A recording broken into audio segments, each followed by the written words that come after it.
Assalamualaikum warahmatullahi wabarakatuh. Selamat berjumpa kembali anak-anakku. Untuk pertemuan pada hari Jumat ini, pada tanggal 25 Februari 2021, Bapak akan menjelaskan tentang materi persiapan untuk PHB yang insya Allah akan dilaksanakan pada tanggal 1 sampai 10 Maret minggu depan. Oleh karena itu, Bapak akan mulai dari pertama kali, yaitu tentang suhu. Coba perhatikan, jawablah titik-titik di bawah ini dengan menggunakan rumus yang benar. Yang pertama, yang A, berapakah 20 derajat reaumur diubah ke derajat Celcius? Berarti yaitu R dibagi 4 itu punyanya Celcius, R itu reaumurnya, disama dengan C dibagi dengan 5, C itu punyanya Celcius. Sehingga R-nya adalah 20 derajat reaumur yang diketahui anak-anakku, dibagi 4 sama dengan C Celcius dibagi dengan 5. C-nya adalah 25. Yang kedua yaitu dari 16 derajat reaumur ke Kelvin. R dibagi dengan 4 sama dengan Kelvin dikurangi 273 dibagi dengan 5. Reaumurnya yang diketahui 16 derajat reaumur dibagi dengan 4, hasilnya kan 4 anak-anakku, sama dengan K dikurangi 273 dibagi dengan 5, sehingga akarnya yaitu ketemu 293 derajat Kelvin. Yang berikutnya yang C, dari 60 derajat Fahrenheit ke reaumur 68 dikurangi 2 dibagi 9 sama dengan reaumur dibagi 4, sehingga dari 68 dikurangi 32 ketemu 36 dibagi 9, hasilnya 4 sama dengan R dibagi 4. Jadi tinggal 4 kali 4 atau reaumurnya ketemunya 16. Dan yang D yaitu dari 50 derajat radian sama dengan dicari sampai derajat Fahrenheit, ketemunya yaitu Rn dikurangi 492 dibagi 9 sama dengan Kelvin atau K dikurangi 273 dibagi dengan 5. Rn-nya 50 anak-anakku, dikurangi 492 dibagi 9 sama dengan F dikurangi 32 dibagi 9. Hasilnya ketemu min 442 dikurangi Fahrenheit dikurangi 32. Fahrenheitnya ketemunya min 410.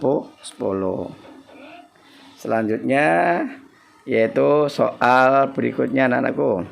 Sebenarnya hampir sama untuk di soal nomor 2, yaitu dari suhu sebuah benda jika diukur menggunakan termometer Celcius akan bernilai 45 derajat.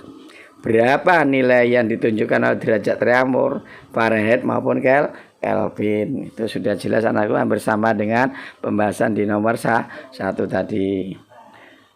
Berikutnya contoh berikutnya, suatu benda menyerap energi sebesar 10⁴ Joule, sehingga suhu benda itu akan naik 25 derajat Celcius. Berapakah kalau jenis benda jika masanya 5 kg? Q atau energinya sama dengan 10⁴ Joule. Delta T perubahan suhunya yaitu 25 derajat Celcius. Masanya 5 kg. Yang dicari yaitu massa jenis benda tersebut, sehingga ketemunya C sama dengan Q atau energi yang diserap dibagi massa dikali dengan delta T. Berarti 10⁴ dibagi 5 kali 25 sama dengan 125, sehingga hasilnya ketemu 80 Joule per kilogram derajat Celcius. Berikutnya, hitunglah banyak kalori yang diperlukan untuk menaikkan suhu 2 kg air dari 10 derajat Celcius menjadi 60 derajat Celcius. Dimana kalau jenis air yaitu 4200 Joule per kilogram derajat Celcius. Masanya 2 kg. Perubahan suhu atau delta T-nya 60 diambil 10, ketemu 50 derajat Celcius. Kalor jenis airnya 4200 Joule per kilogram derajat Celcius. Yang ditanyakan Q-nya atau banyak kalor, yaitu M kali C kali delta T. 2 kali 4200 dikali 50, ketemunya 420.000 Joule, atau kalau diubah ke kilo ketemu 420 kilojoule. Yang berikutnya, hitunglah banyaknya kalor yang dilepaskan jika 5 kg air didinginkan dari suhu 10 derajat Celcius menjadi 0 derajat Celcius. Masanya 5 kg. Perubahan suhunya dari 0 ke -10, tetap yaitu -10 derajat Celcius. Kalau jenisnya air 4200 Joule, sama anakku dengan soal yang di atas tadi.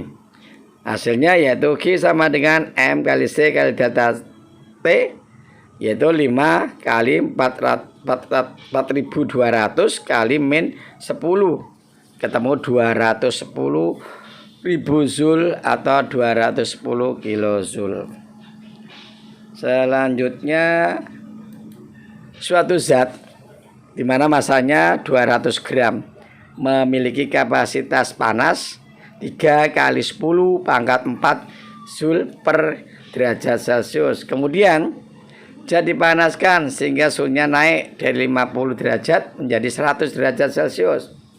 Berapa kalori yang diserap benda dan kalau jenis benda? Berarti yang dicari yaitu kalor yang diserap punyanya Q-nya, sedangkan yang kedua yaitu kalor jenis benda atau C besarnya. Kalian udah tahu semuanya itu anak-anakku, dari masanya 200 gram dibagi kilogram ketemu 0,2 kg dibagi 1000 dari 200 tadi. C-nya atau kapasitas panasnya 3 kali 10 pangkat 4 Joule per derajat Celcius. Perubahan suhunya dari 100 kurangi 50 ketemu 50 derajat Celcius. Q-nya yaitu sama dengan C kali delta T, 3 kali 10 pangkat 4 kali 50, ketemunya 15 kali 10 pangkat 5 Joule. Sedangkan C-nya atau kalau jenis benda, C massa dikali kalau jenisnya. Ya, C kecil yang ditanyakan anakku, yaitu C besar dibagi dengan masanya 3 kali 10 pangkat 4 dibagi 0,2, ketemunya 15 kali 10 pangkat 4 Joule per kilogram derajat Celcius. Selanjutnya, diketahui massa sebuah aluminium 500 gram bersuhu 10 derajat Celcius. Aluminium kemudian menyerap kalor sebesar 1,5 kilojoule sehingga suhunya naik menjadi 20 derajat Celcius. Berapakah kalau jenis aluminium tersebut? Masanya anakku 500 gram. Kalian ubah ke kilogram dibagi 1000, 0,5 kilogram. Terus Q-nya 1,5 atau kalau yang diserap jadikan ke Joule 1500 Joule. Perubahan suhu 20 derajat Celcius dikurangi 10 derajat Celcius ketemu 10 derajat Celcius, sehingga ketemunya kalau jenisnya yaitu adalah 300 Joule per kilogram derajat Celcius. Berikutnya, jika terdapat dua jenis muatan, ini tentang listrik statis anak-anakku. Terdapat dua jenis muatan yang memiliki muatan listrik sebesar plus 2 kali 10 pangkat min 6, dan yang kedua plus 6 kali 10 pangkat min 4. Berapa besar gaya kolom yang akan dihasilkan jika kedua jenis muatan tersebut telah terpisah dengan jarak sebesar 6 cm. Diketahui Q1 sama dengan plus 2 kali 10 pangkat min 6. Q2 nya yaitu plus 6 kali 10 pangkat min 4. Jaraknya atau R sama dengan 6 cm. Ketemunya 6 kali 10 pangkat min 2. Yang tanyakan gaya kolomnya atau FC. FC sama dengan K atau konstanta dikali Q1 kali Q2 dibagi R pangkat 2. Hasilnya konstantanya yaitu 9 kali 10 pangkat 9 kali Q1 nya 2 kali 10 pangkat min 6, Q2 nya kali 6 kali 10 pangkat min 4 dibagi 6 kali 10 pangkat min 2 kuadrat. Hasilnya yaitu 3 kali 10 pangkat 3 Newton. Berikutnya, perhatikan gambar rangkaian listrik berikut. Di gambar tersebut ada resistornya atau tahanannya R1 terletak di dekat daripada tegangannya anak-anakku, yaitu 2 ohm. R2 nya adalah 6 ohm, R3 3 ohm, dan R4 juga 3 ohm. Sehingga kuat arus listrik total yang mengalir pada rangkaian tersebut adalah, coba perhatikan anakku gambarnya, gabungkan antara R3 dan R4 itu adalah seri, sehingga muncul menjadi RC1 yaitu 3 ohm ditambah dengan 3 ohm, ketemunya RC1 ketemu 6 ohm. Gabungan antara RC1 dan R2, ini anak-anakku R2 menjadi RC2, yaitu RC2 ketemunya RC1 kali R2 dibagi RC1 tambah R2, ketemunya 36 dibagi 12, hasilnya 3 ohm. Gabungan antara RC2 dan R1 menjadi RT atau R total, yaitu R total sama dengan RC2 ditambah R1, 3 ditambah 2, ketemunya 5 ohm. Hitung arus dengan persamaan Kirchhoff anak-anakku, Kirchhoff 2. Sigma E sama dengan I kali RT atau resistor total atau tahanan total. 6 dikurangi 12 sama dengan I kali 5. Sehingga kuat arusnya atau I sama dengan min 6 dibagi 5, hasilnya min 1,2 ampere. Selanjutnya, perhatikan rangkaian hambatan berikut. Rangkaian hambatan ini disusun secara paralel karena bersusun anak-anakku. Jika R1 ketemu 4 ohm, R2 6 ohm, R3 8 ohm, tentukan besar hambatan pengganti rangkaian tersebut. R1 tadi diketahui 4 ohm, R2 6, dan R3 8. R penggantinya berapa? 1 per RP sama dengan 1 per R1 tambah 1 per R2 ditambah 1 per R3. Langsung anak-anakku, 6 per 24. Dari mana 24 itu? Kan R1 ketemu 4, R2 nya adalah 6, sedangkan R3 8. Kalau kita buat penyamakan penyebutnya, yaitu disamakan 24, sehingga 1 per RP sama dengan 6 per 24 ditambah 4 per 24 ditambah 3 per 24, ketemunya 13 per 24. RP nya 24 dibagi 13, hasilnya adalah 1,8 ohm. Berikutnya, rangkaian sederhana 3 hambatan identik R seperti gambar berikut ini. Perhatikan itu, ada A, R, B, RRC. Itu maksudnya yaitu rangkaian campuran antara seri dan paralel. Antara A dan B itu ada rangkaian seri. Yang paralelnya B ke C atau B di bawahnya anakku. Jika titik A dan C diberi beda potensial 120 volt, maka potensial VAB ketemu berapa? VAC-nya 120 volt.